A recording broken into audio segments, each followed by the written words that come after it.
a big fan of stories and I'm a big fan of writing. I really enjoy writing, and I think stories are very powerful. And I think out of the vast majority of stories that are there, it's like, what do you want to use your story for? So if you see the stories that I have curated so far in the Peoplenovate platform, these stories are stories that are meant to challenge a certain aspect of workplace. Hi, and welcome to Helping People Perform, the podcast that gives you fascinating insights into those people whose chosen vocation is to help others perform at their best. From consultants to teachers, sports coaches to financial advisors, all of my guests share a passion for getting the most out of individuals, teams, and organisations. Enjoy the episode. Hi everyone, and welcome to another episode of the Helping People Perform podcast. Delighted to be joined today by lawyer and problem-solving enthusiast and creator of the Peoplenovate platform. So welcome to the show, Saniya Sharma. Welcome. Thank you, Paul. It is my pleasure to be here. Oh, the pleasure's all mine, believe me. Really appreciate you coming on board and love to hear about the story, want to hear about peoplenovate.com and what you're doing there and some of the great work. But before we do, I'd love to hear a bit more about your background in terms of what's got you to where you are today. Yeah, sure. I'd be delighted to tell you my story as to who I am and what am I doing. So, as you've said, I'm a lawyer, but I would say very much my life so far has been like the project child of a Right, family in India who decided to become a lawyer uh, because of many reasons. One amongst them was, of course, doing good in the world. right. And once you embark on that path of becoming the project child, the model child, and you reach your land of dreams and you start working it, there comes a point when you start becoming a bit more self aware and start questioning things around you in terms of what am I doing, why am I doing it, Mm, and what has led me today to where I am, what has helped me in my journey, where am I going. So I reached one of those points, especially during COVID, which put a lot of things in perspective for me. And I think being a lawyer is not easy. It's a very high pressure job. And the journey of becoming a lawyer has also not been very easy. So at workplace, when you start coming face to face with work and all the stress and the anxiety that it brings with it, you then start thinking, okay, like, do I have the right strategies in place to really perform to the best of my capability, or do mm, what I'm doing to the best of my capability? And what do I need more to perform better in a way that is sustainable and doesn't cause me that much stress, anxiety? And that really prompted me into what I would say doing a lot of journaling and flash notes. So this flash noting made me write a lot of flashes in my diary as to what was working for me, what was causing me stress. It was a very good process of discovery. right. And what I realized was that throughout my journey, the one thing that had really helped me was nurture, in whatever form it came, but mostly by connection with people, Right. through relationships with people. And that some way became the basic idea behind the People Innovate platform, which is about celebrating being human. And because we're talking about people innovation, it's about celebrating being human at workplace, that is seeing yourself and people around you first as humans, Right. um, celebrating them for who they are before you start seeing them as their job. So it's very much like connecting emotions and logic Right. and using that connection to discover the best in yourself and the best in other people, and infusing that principle of nurture to help each other perform better, Right. how you can build yourself up and in the process build other people up. So that became very much the genesis of the idea of peoplenovate.com. Mm, And the way that I started doing it, it's a recent platform. It's just been like about like less than 2 months old. Uh, it's through storytelling and a lot of blogging at the moment. mm. So and I've picked up a lot of themes that I felt need to be talked about at workplace. For instance, you really need to be so perfect all the time. Like, do I really need to always act like a Stanford duck?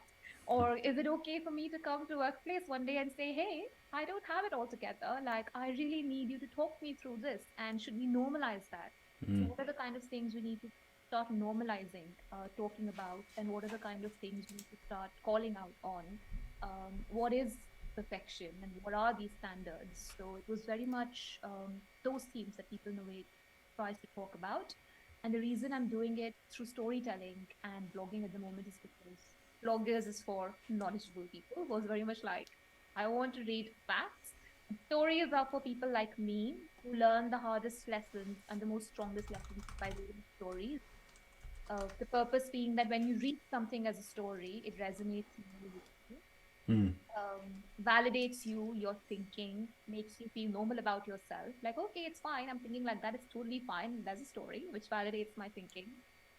And that makes me understand this person better, or I understand this dynamic better. Okay, now I get the hang of it. So that's what the project is experimenting with at the very initial stages. Yeah. But of course, the dreams are big and the plan is more elaborate. So, but we'll get to it as one the features keep unfolding. Brilliant. And so, I mean, lots to unpack there, and we'll dive into the People Innovate piece in just a second in a bit more detail. But in terms of, I guess your background and that drive there. So, what was it about being a lawyer? You know, was that your passion? Were you mentioned before that the sort of family pressure in some ways to go into certain areas. Was law always something that you wanted to get into, and what sort of law did you get into in the end? So I don't think there was family pressure. I think my family, in the sense, there was no pressure to become a lawyer, but there was always, I felt like this expectation Mm. that you had to be great, or like be perfect, I would say. And I think many people face that. Like for me, I think it stemmed more from the fact that, being the eldest child of the family, I had to set like a good example for my sisters and for my parents in general. I think when parents have the eldest child, they want to make that child the best project that they have, because they're like, everything about this child must be perfect, absolutely. The reason I took up law was because I felt that I was initially split between the medical profession and the profession as an artist. And I felt that law kind of combined both of that to a Okay. very large degree. Like it's noble in its way. Yeah. You're solving problems, right? But it also has got a storytelling element to it, in the sense that at the end of the day, you are dealing with people and with stories. um, and I very much started out with the objective of getting into corporate law, not like the story element, but I think also you feel like there's a certain uh, charm attached to being at that elite place, or at least that's how you understand the market, right? And I hadn't seen Suits or anything, to be honest. Like, it wasn't anything like that. It was just the case that it seemed like the right thing to do at that point. Yeah. When I came to London and I started lawyering, I must say that the practice of law is very interesting. Mm. Law in itself is super interesting. What started making me uh, conscious of the practice was the points that come up, which your attention away from the practice in itself. And those are points such as the emotions that were arising in me Mm. whilst I was doing the practice, like the constant stress, the fear, and with the fear of, oh my God, the high stakes, Mm. anxiety, the fear of, there was, of course, the fear of perfection with my family, but of course, there's another fear of perfection when you are doing that high stakes kind of work because you're held to such high standards that when you are working, uh, am I messing this up? Or like, what am I doing? What are the standards? How is everyone getting it all together? Because you are not very aware of what happens in the background, because Mm. that's not a conversation that you are privy to. The more in my break, what I've understood is that everybody is working super hard. Everybody has tough days. Everybody, it's game of like blood, sweat, and tears. But those blood, sweat, and tears are not discussed in public. All right. So when you are facing a tough spot, or when you are facing a challenge, you can very much feel that, oh, is it just me, or what's happening here, or what am I doing here? What's happening? And somehow that got to me being like, okay, then this needs to be normalized a bit more, talking as to what the profession is, because it doesn't have to be that stressful. I'm sure there's like better ways of handling the stress that you're doing. Of course, there was that. And the second, of course, was trying to find a bit more purpose in what I was doing. I think there was a lot of purpose in you trying to become something. So the process of becoming a lawyer was very purposeful. But when you start lawyering in itself, I think I am at least somebody who's very purpose oriented. So I was struggling to find a connection to my bigger purpose, like a sense and meaning in what I was doing. So I went and read a lot of things, a lot of articles as to like why I was feeling this way. And then you come up with like this whole literature that different things motivate different people. And that's when I was like, yeah, so it's a unique thing about me, and it's something to be really proud of. Like, okay, this is who I am and this is what motivates me. And because this is not discussed that openly, start thinking, okay, like, am I different? But once you understand what triggers you, the next step is to start finding ways to realize that purpose through the work that you do. Yeah. So I guess a lawyer who recognizes that, oh, I'm very purpose driven and it really matters to me how my work ties to the bigger purpose I achieve. The best way to help that kind of lawyer perform would be to tell them, this is the bigger mission that we are achieving through the work that we are doing. See how what you're doing ties to this mission. And then the lawyer suddenly like, oh, I get it now that this is what I'm doing. That's how it's tied up. And that's enough for me to start motivating. Yeah. So knowing that about myself, acknowledging that and celebrating that fact about myself has transformed my mindset. Because now whatever I do, I try and connect it to my broader purpose. And that really changes the way I view things, which is so different. Yeah. What would you say your broader purpose is?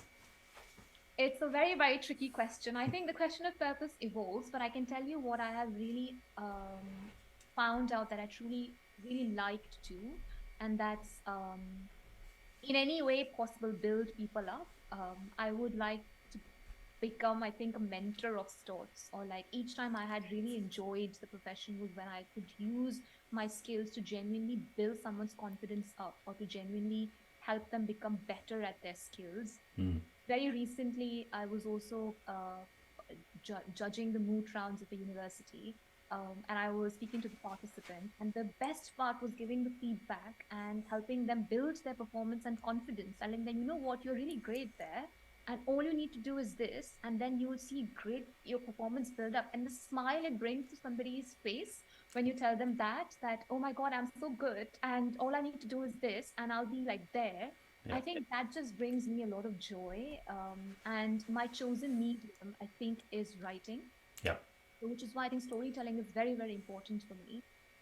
Because I want people to read the stories first and go back thinking, okay, wow, I feel very validated. In some way, this has built me up and it has made me feel more confident about myself. It has made me feel more okay with being who I am, which I think is very important at workplace. Because one thing I've noticed about workplace is at the end of the day, we do have like a certain expectation. Everything you can imagine different workplaces as mini societies, and all these workplaces have like their own mini expectations. And if you don't have that grounding before you go into a workplace, who am I and what is unique about me? Sometimes you can feel that sense gets lost in trying to conform to an expectation. Yeah. And I had this conversation with a great mentor person at work once, and she said, really great thing that has stuck to me always. You only got to see yourself as meeting the basics requirements of a job. That's the only thing that you need to hold yourself to. Everything around that is an expression of your authenticity and creativity that nobody can take from you. And that I think has been one of the most powerful things anybody has ever said to me. She's a fantastic lady in the space, and I have like tremendous respect for her. And I think the fact that she said that made me understand what authenticity at work really means, Right. where I need to be expressing it, and where the boundaries are drawn. Which I think sometimes you're not you're not told these things, right? And you've got to figure themselves out. But once you figure that out, it really helps you embrace yourself and you, embrace your unique personality and set yourself up for performing in the way that suits you the best. Yeah, yeah, and it, just the ability to express yourself in that way releases so much more in terms of your potential to actually perform in those areas, isn't it? Yes, of course. And I Yeah. think that is super important. And it's good that you brought out potential because that was the other thing I felt that what's really key in utilizing our potential. Of course, there is effort and there is consistency and there's discipline, etc., etc. But you really need to, at the end of the day, be okay expressing yourself for who you are.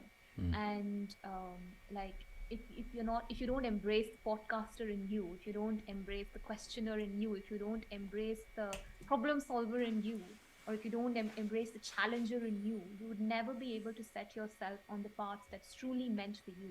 Right. And just to embrace that for some people can require breaking away from a lot of stigma stereotypes in itself.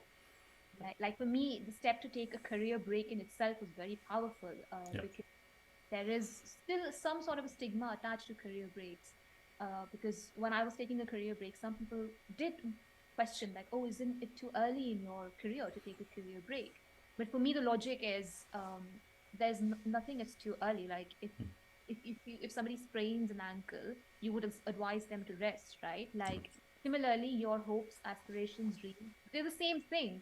And same for your health. Like, whatever makes you feel that it's time for me to pause and reflect and do something that I'm really passionate about or take some time out for is a good enough reason to take a step out in the unknown and explore it. And hopefully, that is one of the key things to realize your potential. Yeah, and I guess there's two main outcomes of that as well, isn't there? One, you realise maybe that thing you were doing wasn't for you, and that's the opportunity. For everyone's good, you are now stepping away and doing something different. Or with a lot of people, it reignites the passion in what they're doing, doesn't it? Just the ability to step back. You hear a lot in sports, in a lot of things where people have been out from injuries or out for whatever reason, and they go, I can't wait to get back in the game, whatever that game is for you. So it can spark that and reignite that passion in you, or it can actually help you realise that this isn't a passion and maybe I'm not going to be able to give my all. So it's best for everyone to step back. Yeah, totally. I think so. And I think that's the thing. There's a lot of pressure, or this, there's an element of like spiritual wisdom, I would say, here as well, which I've tried to merge with corporate wisdom, is that sometimes there's a pressure that, go and like achieve it, race, and like achieve it now and do it later, on the assumption that a later date is going to come, that I'm still going to be there or like still going to be alive 20 years later to do what I'm feeling very passionate to do now. And I think COVID somehow really made me at least question that nothing is for granted. Yeah. I can't take my body for granted. I can't take my mental well being for granted. I can't take the people around me for granted. I can't take the opportunities around me for granted. And once you realize that you can't take things for granted, you start becoming a bit more amenable to taking risks. Like I couldn't have imagined myself doing this 5 years, 3 years back, but I have done it now because I've learned that you can't take anything for granted. And the other thing is, for me, it has been very transformational as to what I have done because it has given me an identity outside a lawyer All and right. outside a job. And for me, that was so important. I felt like I always had this desire to write. Like I've always been a writer, I've always written. In COVID, I self published a short story online as well. Yeah. I've always had that bug in me. And to have an identity outside your work is very much having a voice outside your work. And I describe it very much as my journey from, you would say, like pride to dignity. It's like there is a certain thing you have, your job and everything, of course, is like dear to you, etc. But it's very much something that you keep changing, right? Like in your lives, you keep doing different things. And at the end of the day, it's still external to you. It's not something that's going to stay forever in your life. You're going to retire one day, you're going to leave something. But my writing is within me, like it stays with me. It's something that goes with me. It's come with me and it's gone with me.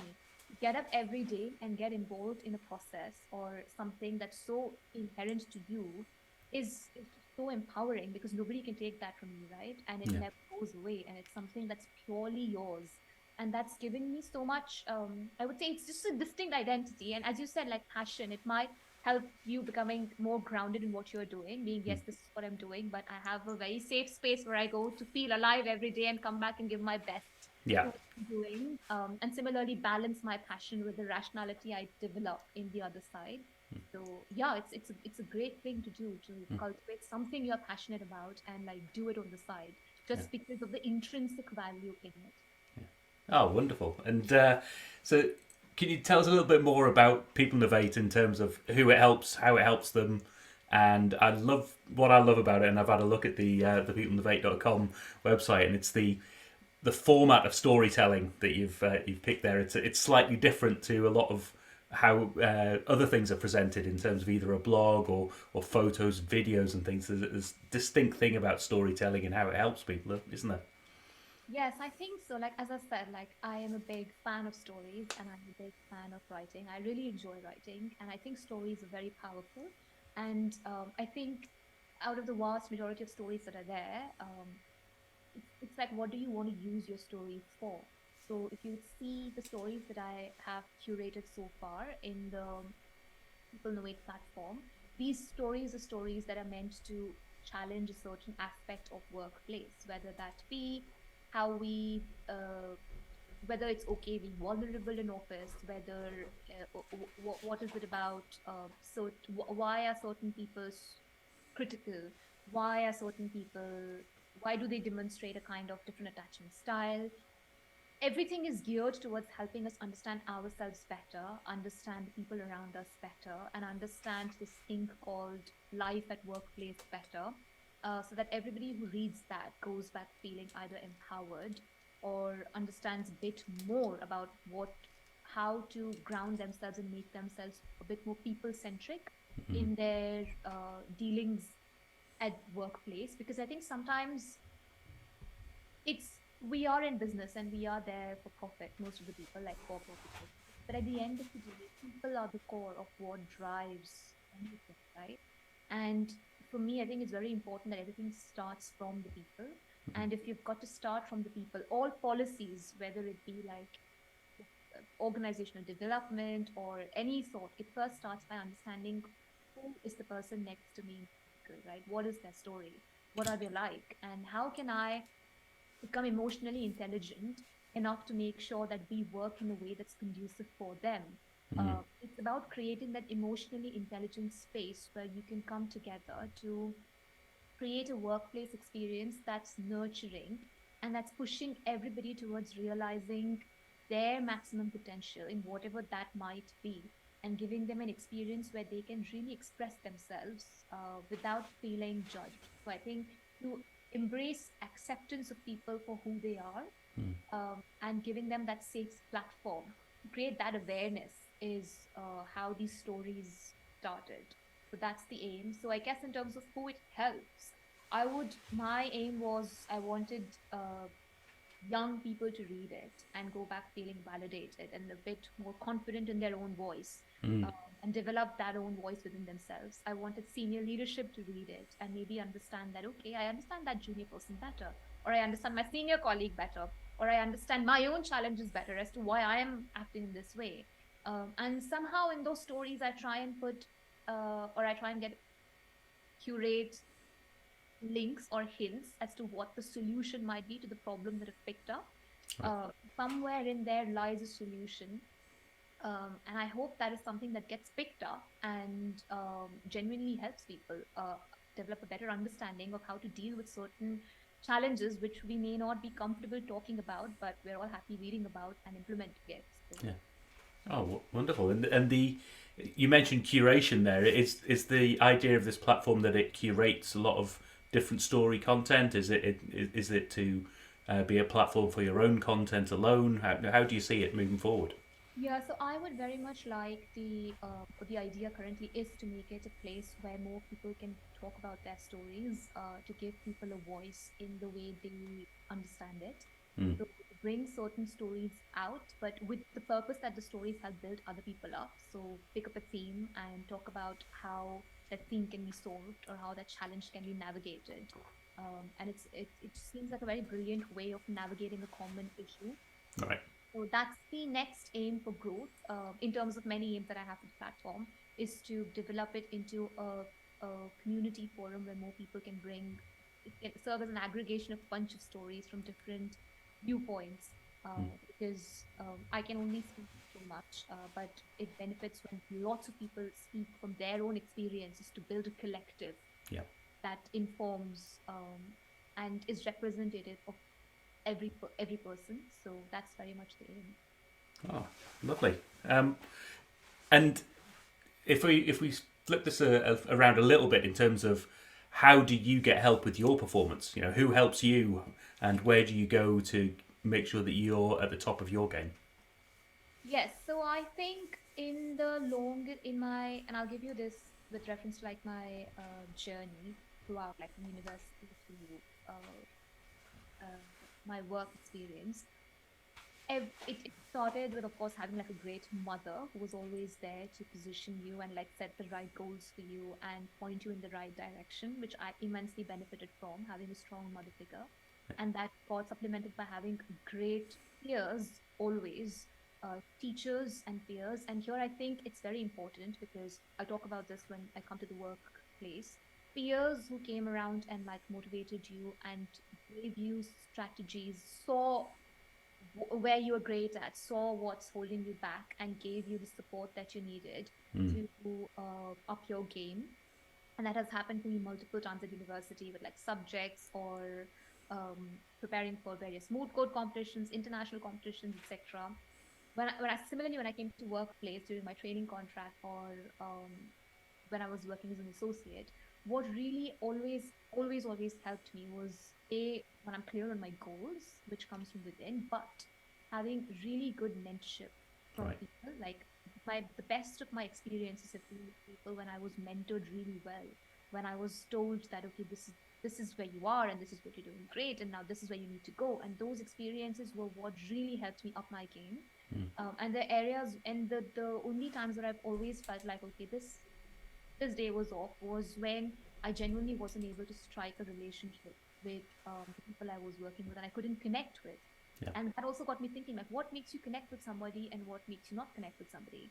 Like, what is it? Like, because it's a huge problem at workplace. Like, a lot of people, some people say that, oh, we have had these great connections at workplace, and some people haven't had it. And each time I felt you connect a lot when you take the risk of being vulnerable in some sorts, like when you open up about something, Yeah. which is why I think that this whole thing of perfection and being like the Stanford duck doesn't help because you never give that space to open up and really understand who you are and who your colleagues are. And you're not really able to like give them the kind of nudge they need to see within themselves or where they need to go. And I think that's really crucial because whenever I have felt completely transformed at workplace or like my skills have developed, it has mostly been by relationship as a mentor to somebody who's senior to me or by a connection to a peer Right.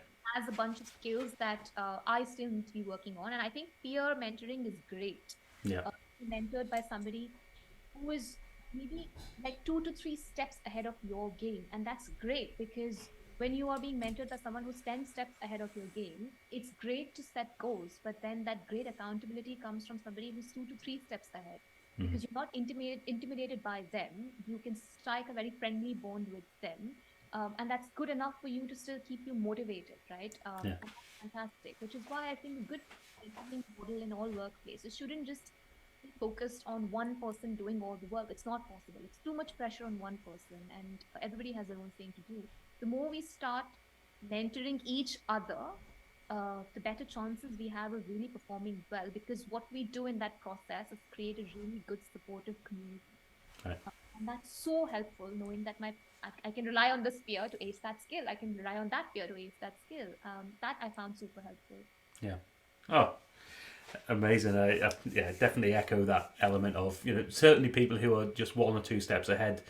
It can help the goal setting, people who've achieved everything you want to achieve and have moved very far ahead of you is wonderful for a motivational goal setting side of things, but actually that peer mentoring or somebody who's only one or two steps on the ladder, they're the ones who've lived very recently. They've lived that experience of what it actually takes to move up to those couple of steps, isn't it? So it brings a sense of reality to what an achievability to what's going on. Exactly. And they are the most familiar with the challenges you face because at least I feel that now that I'm, like 5 years out of university, and when I speak to some, and I studied law for 5 years, grueling, it was like absolutely grueling. In India, it's super competitive. Right. And studying for those like medals and stuff was always like really, really taxing. So sometimes I feel that I do lose touch with what people struggle with when they Mm. are going through that process because I'm so far ahead in my career now, or in my life now. I've sometimes forgotten like what it was like being that student. But I'm sure it was stressful for me there. Of course, 10 years down the line, benefit of hindsight, you're like, oh, why are you stressing about this? This is so easy. Why can you get that? Yeah. But that's not there when you are just like two steps ahead because you're like, I have lived through, I know what you're talking, I validate you, do this. And Yeah. that is sometimes that is what you need and that you can't get from a mentor who's 10 steps ahead of you. Mm. Yeah. Great stuff. And let's uh, ask a couple of different questions now in terms of if you could help any individual group or organization with the skill set that you've got, maybe with the platform that you've got, who would you want that to be? Yes, I was thinking about it, and I think I would really like to help people who are in their early stage careers, who are just setting foot into corporate world, or are like 1 or 2 years into the corporate world. I would really like to start helping them, Right. especially women, and I would like to help them with giving them a primer as to what is it like to be in the corporate space and what is it like to navigate the corporate space. Because I was lucky when I entered that there were some amazing people who helped me, but there were also a number of lessons I learned the hard way. Like for everybody is the case, some lessons come easy, some lessons come the hard way. And I think it's really important to pass those lessons on to young people while they are when they enter, so that they feel better equipped and prepared. Like one thing I've realized is that it's all a game of you have to be really confident in what you're presenting, Yeah. and sometimes that confidence comes from experience, but also from being really equipped to handle the space that you are being asked to navigate. Mm. And that requires quality guidance and quality advice. So I think I would really like to help that demographic, particularly women and women coming from diverse backgrounds, whatever that diversity is from for them. Like they could be neurotypical, they could be coming from there could be a gender element, there could be a sexual diversity element, whatever that is, Yeah. but somehow who feel that there is a differentiating factor, Mm. and equipping them with the right knowledge so that they feel confident in traversing the space. So I think that would be something I'm really, really Yeah, nice. And if we were to flip that on its head then and say if you were to sit down and have a coffee, have a drink or a meal with somebody in order to learn from them, who would you want that to be? well, I would. So I'm very much somebody who likes to have a board of advisors, because I really like to consult with many people because as I said, like I really think everybody has something to teach. So if I had to curate my dream board, who I would love to have coffee with and learn all the life lessons, it would include number one, um, Taylor Swift Right. from the music industry, because I think I really applaud her for the way she has reinvented her over and over again, and has set such a powerful example of what success looks like in the business industry. And her work, which I think is a learning lesson for many people in terms of the vulnerability that she brings in her work as an artist. So I Mm. think her growth as an artist, especially from like country to pop, has been very interesting. Next, of course, would be someone from the sports world, and I would pick an Indian sports person. Her name is Mary Com, and she has a very interesting journey, and her journey is like fantastic. She's a boxer, Right. uh, and she's achieved great things for the country. Again, like the way she set on her mission and what motivated her. And sometimes you learn a lot of resilience and from athletes. So I think that's what I would love to learn from her resilience and her discipline. I would also like, if I wish, but since everything is possible in this Of world, course. Maya Angelou. because I love her work and I love the mission she had. And I think her work very much and her mission is very much something that builds so many people up in her life. So that would be one person. The other person, of course, Oprah Winfrey, who Right. had great example of that there is no barriers when it comes to achieving what you set your mind to achieve. Yeah. And she has built so many people up through her work, and she does fantastic work. And she's very people oriented, very people centered. So, yeah, these are amazing women who I'm sure will have so much to offer in terms of what it takes to follow your passion. Yeah. I mean, just sitting down and listening to the questions that each one of those would ask of the other would be an interesting piece in its own right, wouldn't it? Exactly. Yeah. Yes, it would be great. So that's the thing, right? I learn from them and then I learn from their discussions with them. So it Yeah. will be the best knowledge building session ever. So I think that's Br- the value. Yeah. yeah. Brilliant tactic. Yeah, a few of my guests have used that tactic of the sort of dream dinner party or a group of people, and it's amazing how much you can learn from one individual. But if you can learn from a group of individuals and how they interact, that'd be a superb piece as well. So, how do people find out more, and how do they find out more about Peoplenovate, and where do they go to connect with you? Well, come to the website, peoplenovate.com, check it out. And of course, let me know what emotions it sparks and what it makes you think and what you would like to read more there because it's a platform for the people. It's meant to support the people and the mission. So I would love to curate it. Of course, I have my own vision for the platform, how I want to develop it. But if I can build something up based on what you would like to see it, that would be an utmost privilege for me to do so. And I would be open to do that. I take feedback on board. So yes, do that. And if you'd like to connect with me personally, then connect with me on LinkedIn. And I'd be very happy to chat you through as to what I have in mind for the platform and how we can collaborate. Yeah. So, and you could be anybody. You could be a junior, you could be a mid-level, or you could be in organization leadership position. I'm more than happy to talk to you and how we can together bring more nurture into workspace. Oh, wonderful. And as always, those links will be in the show notes so that everybody can have access to them. Massive thanks for sharing your story today, Saniya, and really looking forward to see where Peoplenovate can go and read some of the stories that are on there. The ones that I have dabbled into so far have been truly inspirational. So keep up the great work, and thanks for coming on. No, thank you so much. And thank you for having a platform like this, which I think is serving such a great purpose of bringing like-minded people and talking about an issue which uh, many people are passionate about and is so important. And I think I was very inspired reading about your podcast. And I can only congratulate you for taking the time out because having set out on this journey of creating, I know how time consuming it is, and you can't do it unless you have a real passion for it. Yeah. So kudos to you for doing it, and I love the good work. And yeah, you have like I'm your cheerleader, so yeah, cheerleader on. So Well, thank you so much, and hopefully we'll see you and your success again in the future. yeah, let's see which direction it takes. But yeah, I'll be cheering you on. All right, thank you. Bye now. Bye. Thanks for listening to today's episode. If you liked what you heard, then please give the podcast a rate, review, and share.